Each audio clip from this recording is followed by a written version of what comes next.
Então, vamos falar um pouco da Bitcoin, a BTC, a primeira moeda. Então, aqui é rápido, porque ela é a mais conhecida de todo mundo, né? Na verdade, ela é baseada numa rede peer-to-peer, fechada. A fechada que eu digo só participa dela quem se cadastra e entra nos nós dessa rede. Ela tem um app, um aplicativo, que permite que você carregue no teu computador, no seu smartphone, etc., para operar a, a estrutura da criptomoeda, inclusive para fazer transações. Ela é baseada numa segurança de árvore de Merkle com hash, nós falamos o SHA-256, e então ela é uma rede muito bem documentada, conhecida, milhares e milhares de artigos na internet sobre ela, então ela é muito bem documentada. Lá no website da bitcoin.org, que está aqui o endereço, sendo uma open source, ela é uma iniciativa de código aberto, de licença aberta, para quem quiser usar. Ela, na verdade, ela não existe. Essa representação bonita de uma moeda escrita aqui, isso aqui não existe. É uma representação virtual. Na verdade, ela é uma sequência de zeros e um, uma sequência binária, que nos permite dizer que esta sequência binária representa um Bitcoin. No fundo, é isso. O que está por trás da sequência binária, nós já sabemos que é um token, né? Um tipo de token especial chamado criptomoeda, que está registrado num contrato inteligente. Então, nada mais do que isso dentro do processo. A própria bitcoin.org traz informações aqui operacionais, e ela, de certa maneira, nos avisa assim: antes de usar o serviço, pesquise, estude as funcionalidades, conheça, porque você entrar de trouxa no negócio, você vai quebrar a cara. Então, muito cuidado para iniciar, para não jogar dinheiro no lixo. Precisa saber operar, entender como funciona, não é ir comprando por comprar, para falar, agora vou investir nisto. Não é visto como investimento normal, é um investimento de alto risco, é um investimento para investidores experts, investidores que sabem trabalhar com esse tipo de ativo, né, virtual. Então, fique sempre atento aos golpes, tem muito golpe hacker no processo. Proteja a sua chave privada e não divulgue para ninguém. Pode parecer idiota isto aqui, mas é ainda necessário dizer isso para muita gente. Proteja a sua chave, porque é ela que lhe permite fazer as transações e o seu dinheiro continuar sendo seu. Então, veja só, nós vamos ainda no nosso curso falar bastante disso, porque na hora que a gente for construir um mundo virtual, vamos ter que pensar nisso, quais são os mecanismos de proteção e uma série de coisas.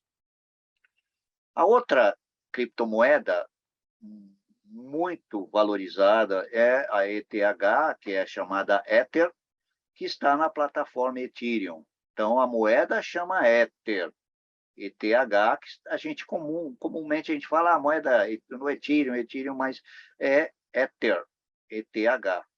Né? Vamos ter uma visão básica. Na verdade, ela nasceu depois da blockchain. Nós temos aqui o criador.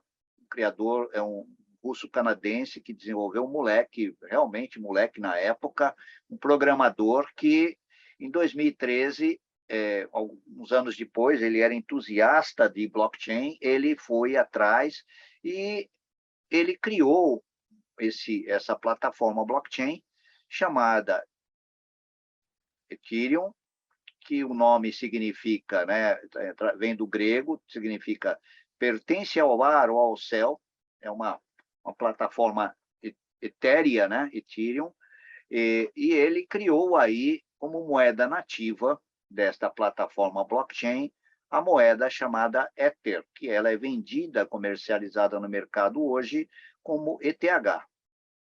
Quando ele criou 72 milhões dessas moedas virtuais. Diferente dos 21 milhões do blockchain, do Bitcoin, ele criou 72 milhões dessas moedas. Ele teve investidores que lastrearam inicialmente, e hoje esses investidores ainda detêm 60% de todas as moedas ETHs do mercado, e que valorizaram muito. Esses caras que puseram lá $1 milhão ficaram trilionários. Então, é um negócio assim, absurdo, que a gente começa a ver a evolução disso. E eles vão vendendo gradativamente para virar mais dinheiro, mais dinheiro, mais dinheiro, mais dinheiro. Para quê? Para o mundo real. A gente não compra isso aqui, né, a moeda virtual, mas a gente acaba utilizando num processo econômico para o mundo real. Então, muita coisa aqui interessante foi a questão de transações. Ele mudou um pouco a questão do Bitcoin, ele fez alguns aperfeiçoamentos, e esses aperfeiçoamentos é que deram uma grande alavanca para a plataforma do ETH, da moeda. Tem alguma coisa para comentar aqui até agora? Não, devia ter investido antes. Todos nós, né? Se soubéssemos, né? Mas é realidade, tá? Eu tenho um amigo que investiu há muitos anos e hoje vive gerenciando essa carteira. E tem altos e baixos, né? Dizem que agora estamos no inverno da cripto, que nem tudo está valorizado, mas é risco de quem tem esse perfil mesmo de investidor. Não, o risco também existe, né, nos investimentos das moedas digitais, né, das nossas moedas mesmo. Quem investe é isso, é um risco.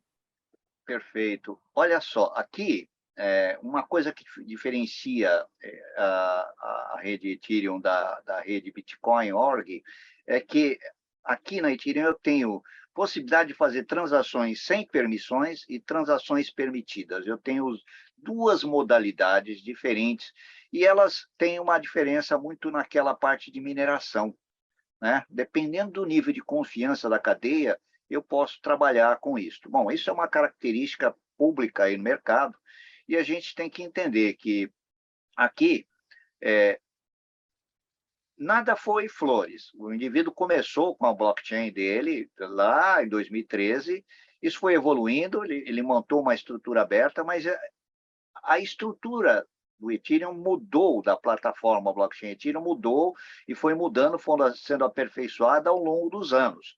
Então, ele acabou criando, né, protocolos distintos, que aqui ele chama de o atual Ethereum e Ethereum Classic, que foi baseado, vamos dizer assim, em bifurcações, tá certo? De hardware e software que foram necessárias, tanto as planejadas quanto as não planejadas.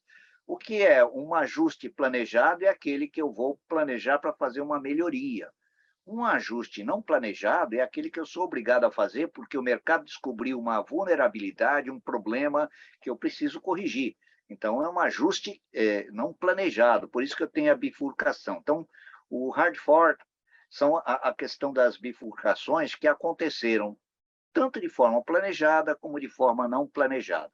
Este tema aqui ele está muito bem documentado, tem muito comentário no mercado, e quem quiser estudar, né, é importante entender esse tipo de coisa. Eu vou mostrar mais alguma coisa agora, mas é importante entender aqui, conceito-chave, o Ether é o nome dado ao token nativo da moeda na blockchain, né, que mantém a criptomoeda Ethereum Ether, Ethereum é o nome da plataforma e Ether é o nome da moeda, que é a segunda maior criptomoeda no mundo em valor de mercado, inclusive individualmente. Quando eu vou comprar uma unidade dela, então lembre-se que a questão daquele valor total é o valor de todas as moedas daquele tipo, tá?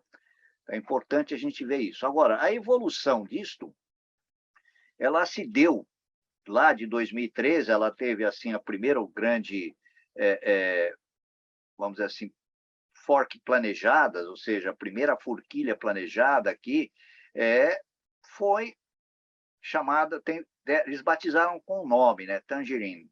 Em 2016 foram algumas melhorias. Depois vieram outras aqui, até que teve uma não planejada, que foi chamada de Pittsburgh, que foi em 2019 por um problema. Eles tiveram uma queda em 2019 na moeda por invasão hacker e etc. Está tudo bem documentado no mercado, que está aqui, inclusive foi não planejado. Aí ele teve outras pequenas não planejadas, mas são pequenos ajustes que não mereceram receber nome, mas o ajuste planejado que recebeu o nome, que é talvez hoje o mais significativo para esta plataforma de blockchain, foi o ETH 2.0, que significa que eles mudaram o protocolo de consenso para o protocolo de consenso que permite mais ecológico, permite gastar menos energia e sem perder muito a confiança no processo. Reduz um pouco, lógico, a Bitcoin, a confiança de mineração e remuneração é melhor, mas aqui eles reduziram a necessidade de mineração tão extensa e, por sua vez, diminuiu também a remuneração dos mineradores. Tá? Continua mantendo o minerador, mas também com uma remuneração mais adequada ao perfil dos mineradores. Então, isto aqui caracteriza esta grande plataforma que está numa evolução fantástica. Essa representação aqui de corrida aqui é porque ela está numa evolução e ela é capaz, ao longo dos anos, de, inclusive, ultrapassar a estrutura em geral, né, da Bitcoin, inclusive de valorização monetária e de facilidades. Tá? A terceira, naquele ranking que nós mostramos, as três primeiras eram Bitcoin, a ETH e agora o USDT, chamada Tether, é esta aqui, que é uma moeda, né, realmente é um stablecoin, é uma moeda baseada, né, numa garantia fiduciária em dólar norte-americano. Quando ela foi lançada, a base dela era a relação do dólar 1 por 1, ou seja, um Tether é igual a $1. E vamos entender, isso aqui foi um grande avanço. Todo mundo falou, putz, essa solução para tudo, porque agora eu tenho um lastro financeiro. Só que o lastro, como quem lançou isso aqui foi uma companhia, foi uma empresa, ela teria que ter, para cada moeda emitida, ter no seu cofre $1. Mas você não vai ficar com o dólar parado, você não vai ficar com o dinheiro parado, você tem que fazer esse dinheiro render.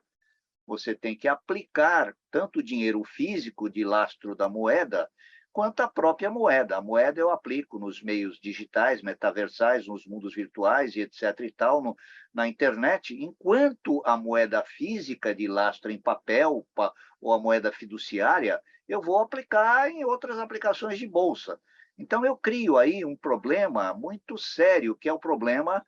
E se der uma queda na bolsa, eu apliquei na bolsa, eu perdi dinheiro, não tenho lastro mais suficiente para dar a paridade de 1 por 1. E foi o que de fato aconteceu. Então, aqui, veja, essa moeda ela foi criada por uma empresa, né, por uma blockchain chinesa, e que criou essa estrutura toda com vários investidores, etc. Ela já começou lá atrás, em 2012, né? E vem evoluindo até agora. Então, nesta visão toda aqui que nós temos, né? Ela tem a sede hoje em Hong Kong, né? E busca dar a manutenção da proposta inicial de 1 por 1, ela busca fazer isso apesar das flutuações de mercado. Ela é comercializada todas as exchanges, todas as casas de moeda, toda a troca, como padrão USDT, a terceira moeda, a terceira maior estrutura de criptomoeda que nós temos, né, como nós vimos naquele ranking. Ela é comercializada em várias organizações no mundo todo. Ela tem uma estrutura, né, que por trás dela, né, uma controladora chamada iFinex, né, Inc., que está lá no continente asiático, e ela é vamos dizer assim, ela vem sofrendo uma série de problemas. O grande problema, e o que trouxe, né, para nós, o mercado está levando isso de uma forma séria, e a empresa, para poder não ir à falência, não produzir um rombo no mercado e etc., ela teve que fazer mudanças no seu processo. Inclusive, criando auditorias, né, para fazer isto. Isso aconteceu agora, recentemente. Então, nós estamos falando aqui de duas manchetes, né, de junho de 2022. Site da terceira maior criptomoeda do mundo sofre ataque hacker, né? Então, ela diz assim que a Tether tenta manter a paridade do dólar, tá? Tenta manter, não conseguiu manter, ficou abaixo. Um Tether, então a proposta inicial era de 1 por 1, e hoje um Tether estava valendo 0,96. Então tem uma flutuação cambial aqui, obviamente, pouco mais, pouco menos, mas está aí. Mas aí, em agosto, né, o mês passado, a gente teve uma outra manchete dizendo reservas de stablecoin Tether caíram 16 bilhões no segundo trimestre. E olha só que interessante, ela está colocada por nós naquele ranking das criptomoedas em terceiro lugar, com 66, mas acontece que antes dessa queda de julho, ela valia 82. E é por isso que ela caiu o seu valor no mercado. E, a partir daí, ela declara que contrata uma empresa de auditoria, a BDO italiana, de um país neutro, da Itália, né, para fazer auditoria nos seus processos, para mostrar que isto aqui, essa declaração ao mercado, é como se fosse uma garantia de, olha, nós não estamos fazendo rolo aqui. A mecânica é essa declarada, a nossa blockchain funciona assim, as regras do jogo são essas, mas a flutuação do mercado, esse impasse com hacker aqui, essa invasão que nós tivemos, tomamos todos os cuidados, mudamos, mas infelizmente nós temos perda de confiança, e a perda de confiança significa perder dinheiro, tá? Então, essas três criptomoedas são as maiores, mas eu estou mostrando que aqui nós temos um problema muito, muito sério da flutuação desses ativos, desses criptoativos. Tudo bem, Thelma? Não sei se tem pergunta aqui. Não, tudo bem. Imagino, né? Trabalhando com a rede Helium, a HNT deu uma baixada, a gente já sofreu impacto. Essa que está em terceiro lugar, o impacto é proporcional à valorização, né? Então. Não tenha dúvida. Agora, a gente vai ver que investir nisso não é nosso objetivo aqui no curso, não é falar sobre investimento, né? Mas vamos entender que quando nós criamos um mundo metaverso e nos lastreamos numa moeda desta, os nossos avatares do nosso mundo metaverso vão sofrer as mesmas coisas. Existe uma relatividade, mas a vantagem de usar uma criptomoeda já consolidada no mercado é que nós não podemos nos responsabilizar por ela, podemos nos responsabilizar pelo nosso negócio, pelo nosso mundo metaverso, mas não pela volatilidade e pelos riscos da moeda, né? A moeda que está sendo utilizada. Mas é nossa responsabilidade estabelecer usar uma das principais moedas dentro do nosso mundo metaverso para que a gente tenha respeitabilidade, ok? Ou criar a E nossa amplia, própria... e Diga. amplia o formato de transações que podem fazer em nossas lojas, em nosso metaverso. Perfeito, perfeito, é isso mesmo.